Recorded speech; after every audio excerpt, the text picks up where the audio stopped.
Welcome to an exciting mountain edition of Scary Adventure Bus with Thrunite's survival candle. Let's turn the lights on and talk about this little guy, shall we? It's pretty cool, actually. Woo. Hey guys, Wandering Beast here, and welcome to a very sort of snow, ice. You'll probably hear like ice pellets right now. It was snowing earlier. You never know what's going to do here in the Cascade Mountains. But what I want to do is kind of introduce you to a fun little survival flashlight. I'm calling it a candle, really, from Thrunite. Now, Thrunite is not a new company that I've been just recently introduced to. I've done a bunch of reviews for them over the many years. I still have a headlamp that I love using. But they reached out to me again, and inevitably there's always somebody new who wants to show off some of their new products. And I kind of looked through their catalog, and I saw this little guy. The TS Survival. I'll put in the links below exactly what it's called. But what it reminded me of is, now I'm going to date myself a little bit, but when I first got into survival and preparedness, this was somewhere around the 2000s, around Y2K, LED technology was just starting to become a thing. In fact, there was a really probably $20 flashlight I bought that probably didn't have any more lumens than a match. And that's because I knew the battery would last long and there was no filament to burn out. LEDs obviously have come a long way since then. Listening to Coast to Coast Radio AM late nights in college was a lot of misspent time. However, one of the other cool things that came out of this sort of survival culture was this little module, this LED module that fit over the end of a 9-volt battery. And I always thought that was a really cool idea. You're just taking the battery itself, you're tossing a light on there, and that's it. It's just for emergencies to have a little bit of light. And that's kind of what this reminds me of. I'll put in some shots as we talk because it's kind of hard to describe here in the bus, but it's one of the things that I've been using a lot of. In fact, I just took it down from the top. You guys know here, I realize the bus isn't the best backdrop because it's unfinished, and who knows when it'll ever be finished. But I love magnets.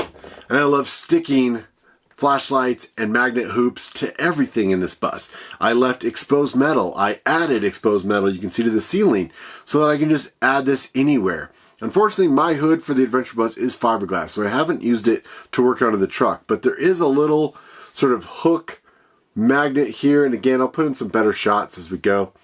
In case you want to loop it over something that obviously is less magnetic, that sticks to the magnet on the back of the flashlight. All right, now talking about this little guy here, it is a very streamlined little piece. Now, if you can see this button here that's activating the light, that is actually just attached to the flashlight. This little magnetic piece is just the case, really, that kind of holds the flashlight together. And again, it's magnetic, so it kind of has this capturing piece that's in there. But the light itself, like I mentioned before, is just attached to the flashlight. Now, this is a little bit bigger than the standard 18650. This is what they're calling the 21700. Got a couple flashlights that use it. I really like the extended runtime. It isn't that much proportionally larger than the 18650. They're getting more popular in the flashlight world. But this little guy actually unclips right off the top. Now, this is not necessarily an easy fit for any flashlight. What they're doing is they are utilizing this USB charging port on the top of the battery. And in fact, on the very top, you can actually see what the battery's doing. Hold for 3 seconds. And I don't know if you can see that. I'll have to add some photos. It's showing that this is fully charged. Neat little battery. However, if you don't have a 21700 that has its own integrated charging and regulated circuit on top that has a USB-C around the exact same size, you're only going to be able to use the Thrunite batteries. And so that's a downside. Now, obviously, you could pick up another one. This is honestly designed for the emergency light. And the neat thing is one USB-C powers a little bit quicker. It's kind of in everything. Any light nowadays should be USB-C, I believe. But also there's a cable in there that reverses that. So I can go USB to micro to USB-C and I believe Apple, and so I can charge anything I need to charge. I can charge an iPhone, I can charge an Android, I can charge another device. It really is kind of this utilitarian survival light. Now, I'll put in some shots as we go. I've used this a little bit in the living room when I've been doing some construction. Instead of wearing a headlamp, I had to turn the power off to do some stuff. And I've got a shot of the living room that's kind of half finished right now. And kind of comparing it to other lights. Now, obviously you don't need the case. This will work just on the battery. My only gripe, negatives right off the bat here, is the switch is a little finicky. You tap it to turn it on and tap it to turn it off, but there's been a lot of times where I end up in strobe mode.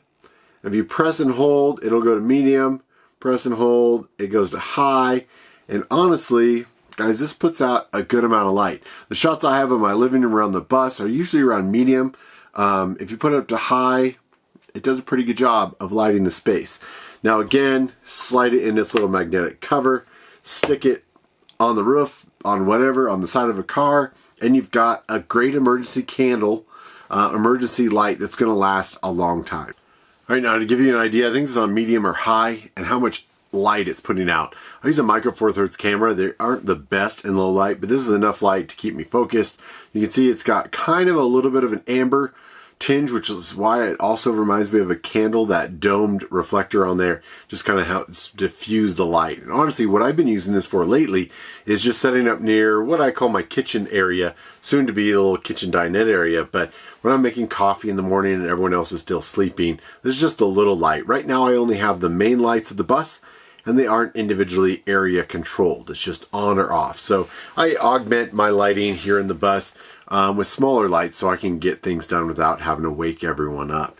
I will let you know, according to the website, on high, it is 118 lumens. It will run for 11 hours. That's pretty good. Medium, still not, anything to frown upon, is 40 lumens at 30 hours.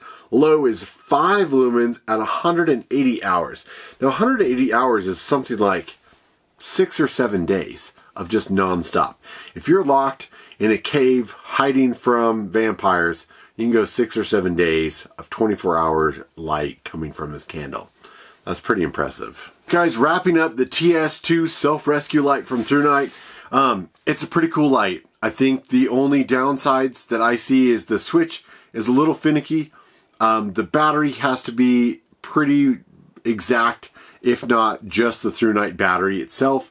And I wish there was a little bit of waterproofing with it. That's the only thing I see, is using it out here in these austere, wet, sort of snowy environments in the winter. There's not a lot of protection about it. The head of it gets pretty warm on high. You could use it as a hand warmer, I suppose.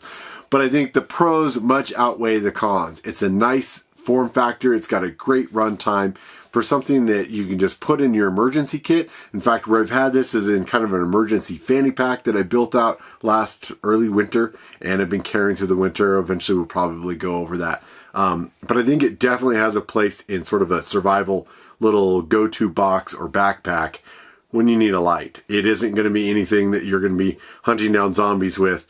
But just for a good solid survival light, and then have the ability to charge your cell phone or charge other devices with the little 3-way dongle, I think it's pretty cool. The price point's there. I believe their website says $30. I think you can get a little bit cheaper on Amazon.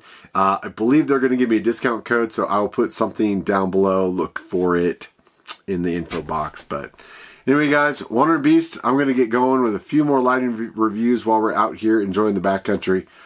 We'll see you down the road.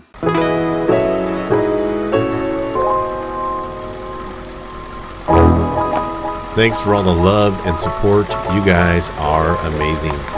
Please like, share, and subscribe. Follow the adventure on social media, and we'll see you on the road.